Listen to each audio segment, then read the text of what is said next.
Hello and welcome to another Cheeky Scientist whiteboard training. I'm Isaiah Henkel with Cheeky Scientist, and today we are talking about how your failures in academia will actually help you get a job in industry.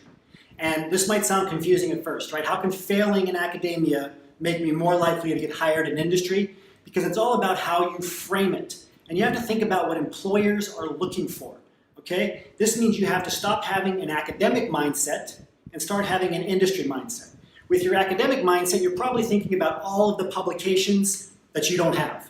You're probably thinking about the publications that other PhDs have in your field that you don't have. You're probably obsessing over the leaders in your very small niche field of academia, right? Something like computational analytical chemistry, a phrase that nobody in industry will ever use as a job title. And you're obsessing over these things because you still have that academic mindset. This is a huge mistake. And you're probably thinking of the grants you didn't get. You're probably thinking of all the times you heard that, you don't have what it takes, or that all the things your thesis committee said, that your PI said, in terms of you don't have what it takes to be a professor. You're probably still feeling the effects of waking up and realizing, hey, there's no more professorships. Maybe I've made a mistake in my career. Well, you haven't made a mistake, and the good news is that these failure points, they are going to help you get a job in industry. Again, you just have to frame it correctly. So what am I talking about? Failure is actually a skill. Not failure itself, but how you respond to failure. And believe it or not, if you have a PhD, if you are going to get a PhD, about to get a PhD, you have the skill of responding to failure successfully. Okay, so let me map this out for you very simply. Failure, something you deal with a lot as a PhD.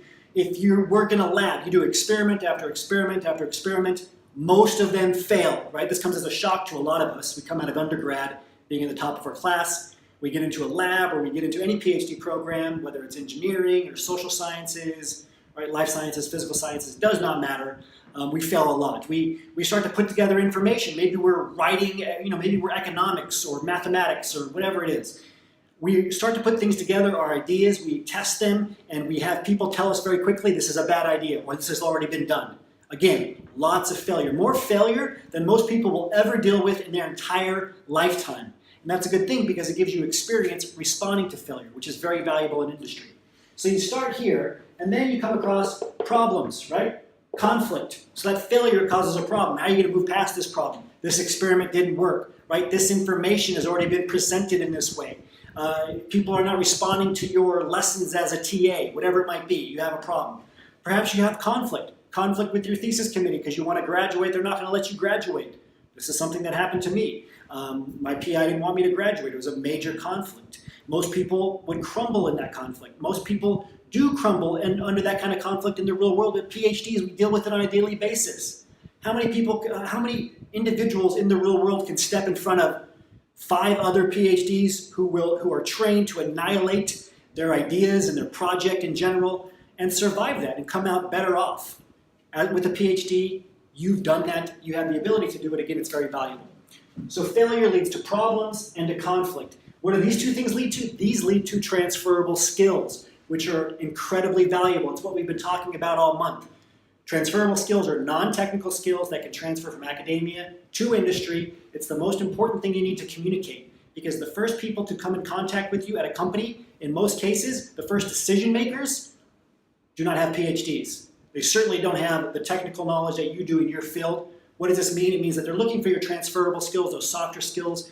They're looking, as a PhD, they know that you have that technical box checked. Now they need to know you have transferable skills such as problem-solving skills, conflict resolution skills. You can only have these if you've faced failures. So what this means is right now, through your head, you should be thinking about all the times you failed in academia and all the times you've had conflict or problems that you've had to resolve, to overcome. Those are examples that you can talk about during your interviews, during your phone screens, on your resume. And employers want to hear this. So don't hide from the fact that you have had a lot of failures. Talk about how you've overcome them. Talk about how you've had to be creative to solve problems, to resolve conflict. Because guess what? At the end of the day, your PhD is all about your ability to overcome problems, resolve conflict, and in one word, to do this. Innovate, okay? Innovation. This is probably the most transferable skill 4 PhDs going into industry, whether or not hiring managers realize it. It's something that you have and something you need to communicate. You need to bring it to the forefront because innovation is connected to failure. You can't innovate without failure. You can't innovate without solving a problem that's existed for a long time or without resolving conflict. And as a PhD, you've had to innovate. You wouldn't have a PhD otherwise. By definition, a PhD, to get that degree, you have to push a field forward.